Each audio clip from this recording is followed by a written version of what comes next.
A cutthroat quest for buried treasure begs the question, is one life really more sacred than another?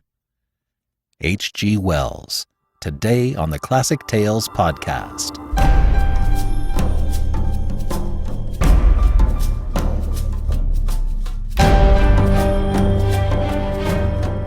Welcome to the Classic Tales podcast. Thank you for listening.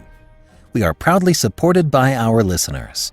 We couldn't do this without you. Your monthly donation helps in so many ways, and it also gives you access to more classic titles. Go to classictalesaudiobooks.com and become a financial supporter today. A $5 monthly donation gets you an $8 monthly coupon code for any audiobook order. Thank you so much. Herbert George Wells lived from 1866 to 1946 and saw the world change on a scale like never before. A forward-thinking social critic, he wrote a number of utopian works and foresaw the advent of aircraft, space travel, nuclear weapons, and the World Wide Web. He was known for placing commonplace detail alongside a single extraordinary assumption in each work. This method was dubbed Wells' Law. His most notable works include The Invisible Man, The Time Machine, The Island of Dr. Moreau, and The War of the Worlds. Today's story contains the commonplace details surrounding a hunt for buried treasure. What do you see as the single extraordinary assumption? And now, The Treasure in the Forest by H.G. Wells.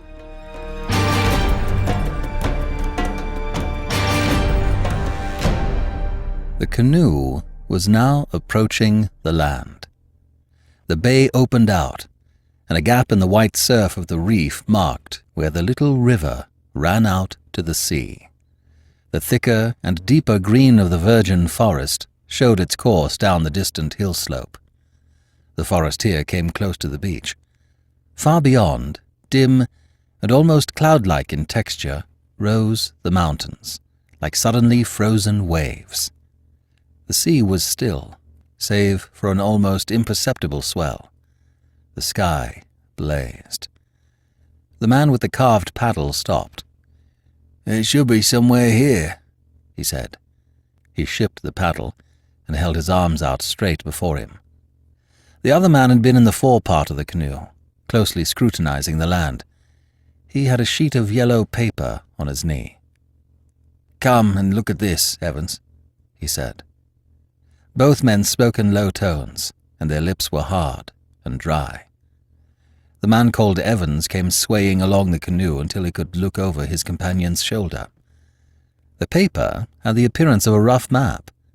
By much folding it was creased and worn to the pitch of separation, and the second man held the discolored fragments together where they had parted. On it one could dimly make out, in almost obliterated pencil, the outline of the bay. "Here," said Evans, "is the reef, and here is the gap." He ran his thumbnail over the chart. "This curved and twisting line is a river. I could do with a drink now, and this star is a place." "You see this dotted line?" said the man with the map. "It is a straight line, and runs from the opening of the reef to a clump of palm trees. The star comes just where it cuts the river. We must mark the place as we go into the lagoon." "It's queer," said Evans after a pause. "What these little marks down here are for. It looks like the plan of a house or something. But what all these little dashes, pointing this way and that, may mean, I can't get a notion. And what's the writing?" "Chinese," said the man with the map. "Of course he was a Chinee," said Evans. "They all were," said the man with the map. They both sat for some minutes, staring at the land, while the canoe drifted slowly. Then Evans looked towards the paddle. "Your turn with the paddle now, hooker," said he. And his companion quietly folded up his map, put it in his pocket, passed Evans carefully, and began to paddle. His movements were languid, like those of a man whose strength was nearly exhausted. Evans sat with his eyes half closed, watching the frothy breakwater of the coral creep nearer and nearer. The sky was like a furnace, for the sun was near the zenith. Though they were so near the treasure, he did not feel the exultation he had anticipated. The intense excitement of the struggle for the plan, and the long night voyage from the mainland in the unprovisioned canoe had, to use his own expression, taken it out of him. He tried to arouse himself by directing his mind to the ingots the Chinaman had spoken of, but it would not rest there. It came back headlong to the thought of sweet water rippling in the river, and to the almost unendurable dryness of his lips and throat. The rhythmic wash of the sea upon the reef was becoming audible now, and it had a pleasant sound in his ears. The water washed along the side of the canoe, and the paddle dripped between each stroke. Presently he began to doze. He was still dimly conscious of the island, but a queer dream texture interwove with his sensations. Once again it was the night when he and Hooker had hit upon the Chinaman's secret. He saw the moonlit trees, the little fire burning, and the black figures of the 3 Chinamen, silvered on one side by moonlight, and on the other glowing from the firelight, and heard them talking together in pidgin English, for they had come from different provinces. Hooker had caught the drift of their talk first, and had motioned to him to listen. Fragments of the conversation were inaudible and fragments incomprehensible. A Spanish galleon from the Philippines, hopelessly aground, and its treasure buried against the day of return, lay in the background of the story. A shipwrecked crew, thinned by disease, a quarrel or so, and the needs of discipline, and at last taking to their boats never to be heard of again. Then Shang-Hi, only a year since wandering ashore, had happened upon the ingots hidden for 200 years, had deserted his junk, and reburied them with infinite toil, single-handed, but very safe. He laid great stress on the safety. It was a secret of his. Now he wanted help to return and exhume them. Presently the little map fluttered, and the voices sank. A fine story for 2 stranded British wastrels to hear. Evan's dream shifted to the moment when he had Chang-Hi's pigtail in his hand. The life of a Chinaman is scarcely sacred like a European's. The cunning little face of Chang-Hi, first keen and furious like a startled snake, and then fearful, treacherous and pitiful, became overwhelmingly prominent in the dream. At the end, Chang-Hi had grinned, a most incomprehensible and startling grin. Abruptly things became very unpleasant, as they will do at times in dreams. Chang-Hi gibbered and threatened him. He saw in his dream heaps and heaps of gold, and Chang-Hi intervening and struggling to hold him back from it. He took Chang-Hi by the pigtail, how big the yellow brute was, and how he struggled and grinned. He kept growing bigger, too. Then the bright heaps of gold turned to a roaring furnace, and a vast devil, surprisingly like Chang-Hi, but with a huge black tail, began to feed him with coals. They burnt his mouth horribly. Another devil was shouting his name. "Evans! Evans, you sleepy fool!" Or was it Hooker? He woke up. They were in the mouth of the lagoon. There are the 3 palm trees. It must be in a line with that clump of bushes, said his companion. Mark that. If we go to those bushes and then strike into the bush in a straight line from here, we shall come to it when we come to the stream. They could see now where the mouth of the stream opened out. At the sight of it, Evans revived. "Hurry up, man," he said, "or by heaven I shall have to drink sea water." He gnawed his hand and stared at the gleam of silver among the rocks and green tangle. Presently he turned almost fiercely upon Hooker. "Give me the paddle," he said. So they reached the river mouth. A little way up, Hooker took some water in the hollow of his hand, tasted it, and spat it out. A little further he tried again. "This will do," he said, and they began drinking eagerly. "Curse this," said Evans suddenly. "It's too slow." And leaning dangerously over the fore part of the canoe, he began to suck up the water with his lips.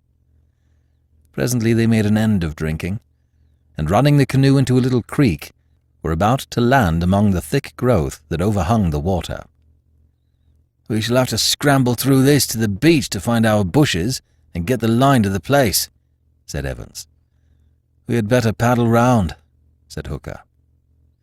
So they pushed out again into the river and paddled back down it to the sea, and along the shore to the place where the clump of bushes grew. Here they landed, pulled the light canoe far up the beach, and then went up towards the edge of the jungle until they could see the opening of the reef and the bushes in a straight line. Evans had taken a native implement out of the canoe. It was L-shaped, and the transverse piece was armed with polished stone. Hooker carried the paddle. "It is straight down in this direction," said he. "We must push through this till we strike the stream. Then we must prospect." They pushed through a close tangle of reeds, broad fronds, and young trees, and at first it was toilsome going, but very speedily the trees became larger, and the ground beneath them opened out. The blaze of sunlight was replaced by insensible degrees by cool shadow. The trees became at last vast pillars that rose up to a canopy of greenery far overhead. Dim white flowers hung from their stems, and ropey creepers swung from tree to tree. The shadow deepened. On the ground, blotched fungi and a red-brown incrustation became frequent. Evans shivered. "It seems almost cold here after the blaze outside." "I hope we are keeping to the straight," said Hooker. Presently they saw, far ahead, a gap in the sombre darkness where white shafts of hot sunlight smote into the forest. There also was brilliant green undergrowth and coloured flowers. Then they heard the rush of water. "Here is the river. We should be close to it now," said Hooker. The vegetation was thick by the riverbank. Great plants, as yet unnamed, grew among the roots of the big trees, and spread rosettes of huge green fans towards the strip of sky. Many flowers and a creeper with shiny foliage clung to the exposed stems. On the water of the broad, quiet pool, which the treasure-seekers now overlooked, there floated big oval leaves and a waxen, pinkish-white flower, not unlike a water-lily. Further, as the river bent away from them, the water suddenly frothed and became noisy in a rapid. "Well," said Evans. "We have swerved a little from the straight," said Hooker. "That was to be expected." He turned and looked into the dim, cool shadows of the silent forest behind them. "If we beat a little way up and down the stream, we should come to something." "You said—" began Evans. "He said there was a heap of stones," said Hooker. The two men looked at each other for a moment. "Let us try a little downstream first," said Evans. They advanced slowly, looking curiously about them. Suddenly Evans stopped. "What the devil's that?" he said. Hooker followed his finger. "Something blue," he said. It had come into view as they topped a gentle swell of the ground. Then he began to distinguish what it was. He advanced suddenly with hasty steps until the body that belonged to the limp hand and arm had become visible. His grip tightened on the implement he carried. The thing was the figure of a Chinaman lying on his face. The abandon of the pose was unmistakable. The two men drew closer together, staring silently at this ominous, dead body. It lay in a clear space among the trees. Nearby was a spade, after the Chinese pattern, and further off lay a scattered heap of stones, close to a freshly dug hole. "Someone has been here before," said Hooker, clearing his throat. Then Evans suddenly began to swear and rave and stamp upon the ground. Hooker turned white but said nothing. He advanced towards the prostrate body. He saw the neck was puffed and purple, and the hands and ankles swollen. "Pah," he said, and suddenly turned away and went towards the excavation. He gave a cry of surprise. He shouted to Evans, who was following him slowly. "You fool! It's all right! It's here still!" Then he turned again and looked at the dead Chinaman, and then again at the hole. Evans hurried to the hole. Already half exposed by the ill-fated wretch beside them lay a number of dull yellow bars. He bent down in the hole, and clearing off the soil with his bare hands, hastily pulled one of the heavy masses out. As he did so, a little thorn pricked his hand. He pulled the delicate spike out with his fingers and lifted the ingot. "Only gold or lead could weigh like this," he said exultantly. Hooker was still looking at the dead Chinaman. He was puzzled. "He stole a march on his friends," he said at last. "He came here alone, and some poisonous snake has killed him.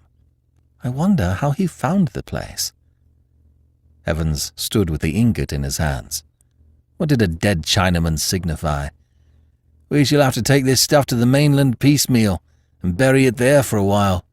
How shall we get it to the canoe?" He took his jacket off and spread it on the ground, and flung 2 or 3 ingots into it. Presently he found that another little thorn had punctured his skin.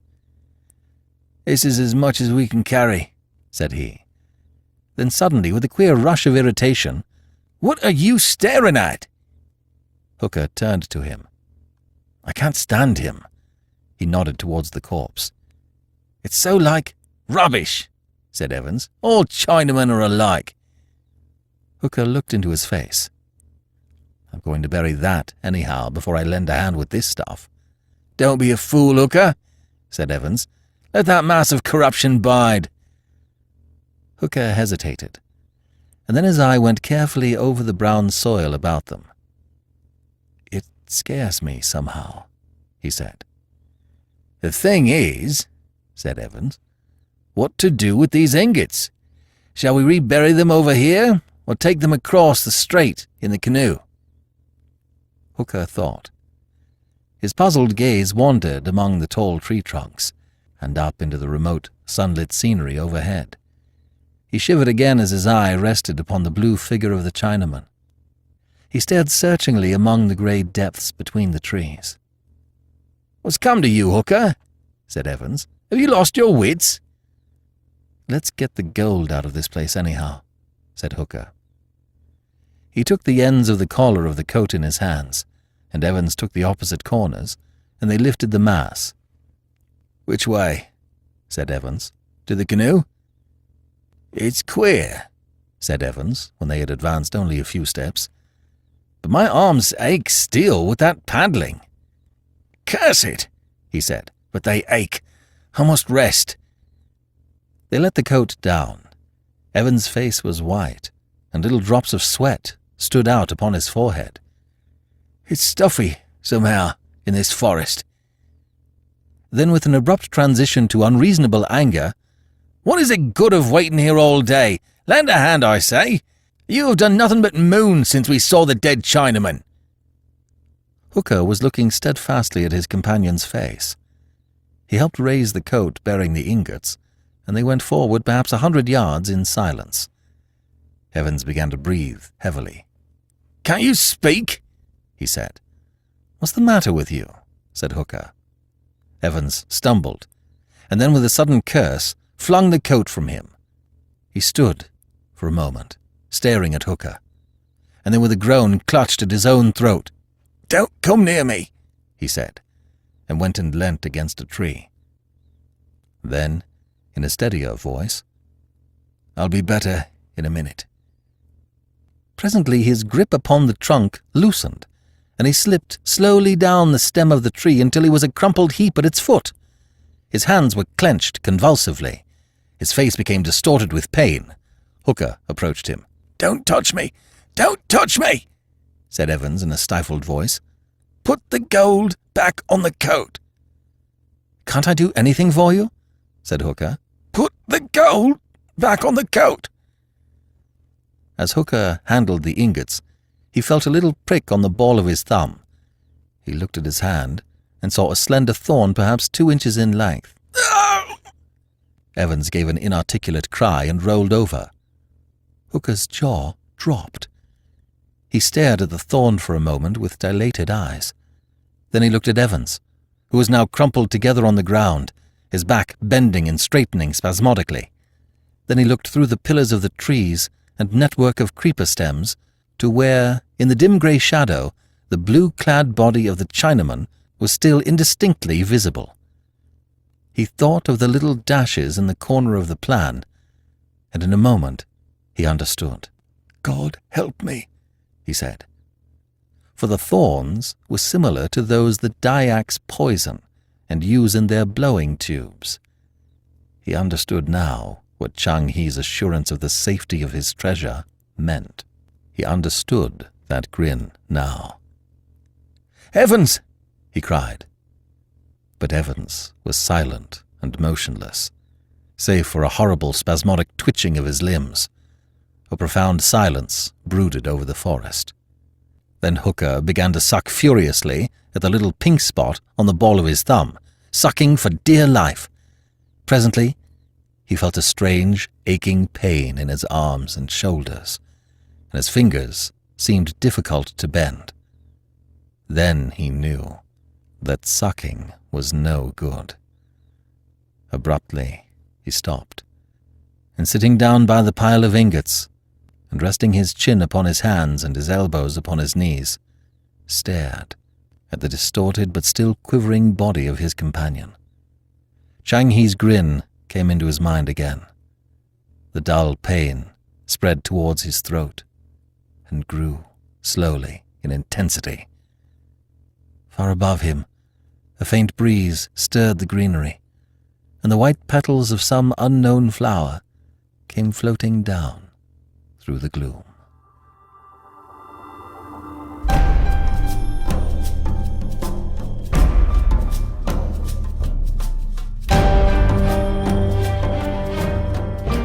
This is B.J. Harrison. I hope you've enjoyed this unabridged production of The Treasure in the Forest by H.G. Wells.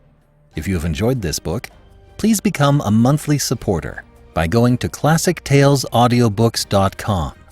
Donate $5 a month and get a monthly coupon code for $8 off any audiobook order. It's a great way to build out your library of classic literature. Thanks for pitching in. Thank you for joining me today and allowing classic literature to awaken your better self. Please join me every week, and we'll rediscover the greatest stories ever put to paper.